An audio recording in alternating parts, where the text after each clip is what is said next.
జోగి రమేష్ ఇంటిపై దాడి ఘటన చాలా బాధాకరం. నేరుగా రాష్ట్ర ప్రభుత్వం ప్రేరేపిత నేరాలు జరగడం దురదృష్టకరమన్నారు. 30 మందితో పూర్తి ప్రణాళికతో పసుపు రంగు రోప్తో పోలీసుల సమక్షంలో దాడి దేనికి సంకేతమన్నారు. ఇదేనా మన సంస్కృతి సాంప్రదాయం అంటూ నిలదీశారు. ఇదేనా చంద్రబాబు అపార అనుభవం విజన్తో సమాజానికి నేర్పిస్తున్నారన్నారు.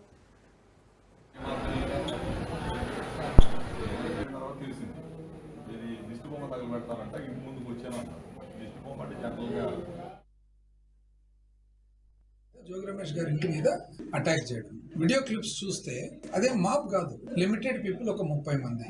ఆల్మోస్ట్ ఎట్లుందంటే పోలీస్ వాళ్ళు వాళ్ళని ఎస్కార్ట్ చేసి వచ్చినట్లుంది. వీడియో క్లిప్ చూస్తే రోప్ తో పాటు వస్తే వచ్చే మాబును ఆపేదానికే, ఎస్కార్ట్ చేసేదానికే అనేట్టుగా ఉందన్నమాట. అసలు రోప్ కూడా చూస్తే ఎంత ఆశ్చర్యం అంటే, ఎక్కడ నాకు తెలిసి చరిత్రలో ఎప్పుడు ఉండదు. ఎల్లో కలర్ రోప్ చూసినారండి ఎవరైనా? పోలీస్ వాళ్ళు క్యారీ చేసే రోప్ పార్టీలో రోప్ ఎల్లో కలర్ లో ఉంది. పోలీస్ వాళ్ళే ఎస్కార్ట్.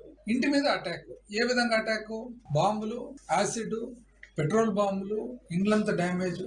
ఇంకోటి కొత్త రకమైనది ఏమంటే, ఈ మధ్య ఈ 2 సంవత్సరాలుగా చూస్తుండేది, మహిళలు కూడా అసభ్యకరంగా మాట్లాడటము, అటాక్ ముందర రావడము రూలింగ్ పార్టీ తరఫున ఎక్కడైనా చూసినామండి ఇంతకుముందు. ఇది సహజమైన సాంప్రదాయం అయితే కాదు కదా. ఇది వెనకాల నుంచి ఎవరో ఒకరు ఇన్స్టిగేట్ చేసి చెప్పి ట్రైనింగ్ ఇచ్చి కోచింగ్ ఇస్తే తప్ప మన భారతదేశ సంస్కృతులు అయితే సహజమైన సాంప్రదాయం అయితే కాదు కదా.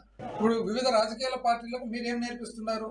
ఇక్కడ రూలింగ్ పార్టీగా ఉంటూ అంటే ఈ విధమైన పరిపాలన చేయొచ్చు అంటే, కేసే లేనిది కేసు సృష్టించవచ్చు, ఎవిడెన్స్ కావాలి కదా, ఎవిడెన్స్ కూడా సృష్టించవచ్చు. ఇది మీరు కొత్తగా నేర్పిస్తున్నారు అంటే ఇంతటితో ఆగిపోతుంది సంస్కృతి. అంటే ఎటువైపు తీసుకుపోతున్నారు అని. ఈరోజు మీరు దశాబ్దాల రాజకీయ అనుభవం అని చెప్పేసి మీ కళ్ళెదురుగానే పోలీస్ ఎస్కార్ట్ తో పాటు వచ్చి ఇళ్ల మీద పడి బాంబులేసి కాల్చి పెట్టి పోనీ మీకు తెలియదని అంటున్నారు. తెలియకుంటే తెలిసింది కదా ఇప్పుడు ఏం యాక్షన్ తీసుకున్నారండి? ఎవరైతే ఈ క్రైమ్ లో భాగస్వాములు ఉన్నారో, క్రిమినల్స్ ఉన్నారో వాళ్ళ మీద ఏం యాక్షన్ తీసుకున్నారు అంటే ఏమిటికి ఉపయోగపడుతుంది అని ఇప్పుడు అనుభవం. అంటే ఇవన్నీ కూడా పబ్లిక్ వాచ్ చేస్తున్నారు కాబట్టి ఖచ్చితంగా 100% పద్ధతులు మార్చుకోకుంటే మాత్రం 100% మూల్యం చెల్లించాల్సి వస్తుంది.